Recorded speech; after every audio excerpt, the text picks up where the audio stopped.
All right, welcome. We're diving straight into the digital frontline today. This is where the code we all depend on is starting to show its cracks, where our personal data is literally being held hostage, and where the platforms we use every single day are under constant siege. We're going to break down the invisible battles that are shaping our world right now. It all starts with these massive, brute force assaults designed to just knock our social spaces completely offline.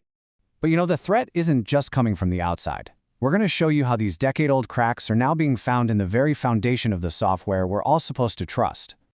And what's the big prize in all of these digital heists? Well, it's our data. Millions and millions of personal records are being stolen and then held for ransom. And finally, we're going to step back and ask the really big question. How is this relentless wave of new technology actually changing us, our anxieties, and even the rules we all live by? So let's get right into it. Okay, so our first story takes us to the social network Bluesky, which right now is in the middle of a fight for its life. This is a coordinated assault designed to just take it down. For over 24 hours now, Bluesky has been battling what its team is calling a sophisticated and coordinated DDoS attack. And the goal here is super simple. Just flood the service with so much junk traffic that real users like you and me can't get through. It's a massive digital traffic jam, and yeah, it's causing outages across people's feeds, notifications, and search. So how in the world do they pull this off? Well, an attacker takes command of what's called a botnet, which is this huge network of infected computers. And then they just point them all at Bluesky's servers at the exact same time. The servers get completely overwhelmed, they can't handle any of the legitimate requests, and boom, the service goes down. Now, the good news here is that the Bluesky team says there's no data breach, so your information is safe even if you can't get to it.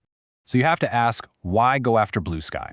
Well, as it keeps growing as a real alternative to X, it just becomes a bigger and bigger target.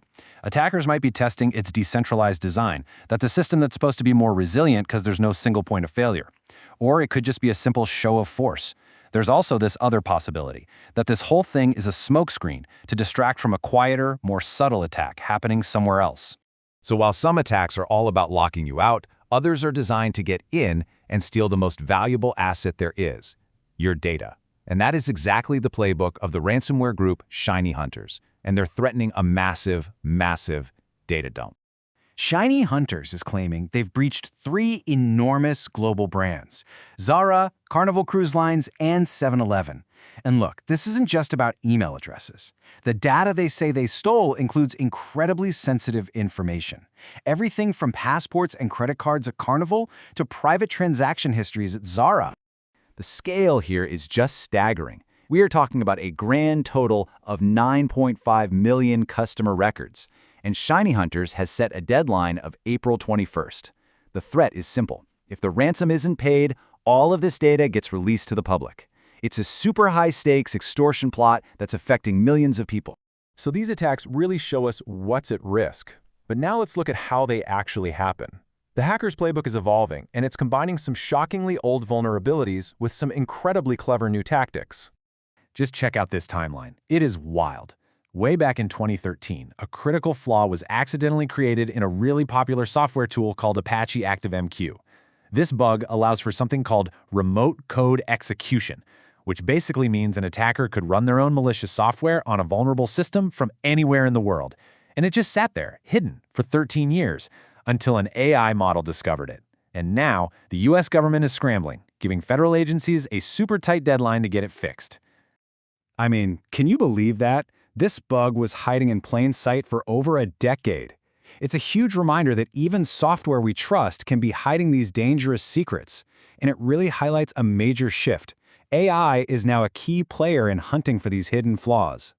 But attackers aren't just exploiting old mistakes, they're also getting way more creative. They're weaponizing legitimate everyday tools to hide their attacks from the very security systems that are designed to stop them. Okay. So here's one of those clever new tactics. Hackers are using a totally legitimate tool called QEMU to create a tiny virtual computer inside a target's machine. Then they run their malware inside that little isolated space. It's like hiding a virus inside one of those Russian nesting dolls. Your computer's antivirus scans the outside doll, but it's completely blind to what's running deep inside. And the results are, well, they're alarming. This technique is so effective that a staggering 70% of traditional antivirus programs are completely blind to it. So it's no surprise that its use by attackers has absolutely skyrocketed by 300% in just the last few months. Now, these technical threats, they aren't just happening in some digital vacuum. They have a real impact on people and on policy. So for our final section, we're going to zoom out and look at the human cost, how this technology is reshaping our anxieties and the very rules of our society.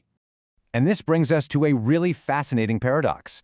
A new survey shows the majority of teenagers are worried, really worried, about AI's impact on their mental health. They're afraid of addiction, they're afraid of being replaced. And yet, at the exact same time, a growing number of them are turning to AI chatbots for mental health advice.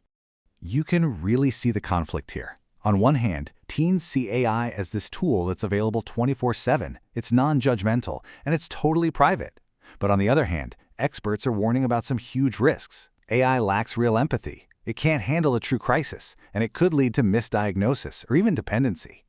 This human impact is leading us directly to our final battleground, regulation. And the European Union is making a truly historic move, taking aim at one of the biggest monopolies in tech history, Google's complete dominance over search. I mean, the numbers are just stark. Google controls over 90% of the search market in Europe. Now, under the new Digital Markets Act, the EU is forcing Google to share its most valuable asset, its gigantic trove of search data, with its smaller rivals. And the whole goal is to shatter that monopoly and create some real competition.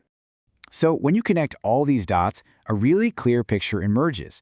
Our digital world is in constant turmoil.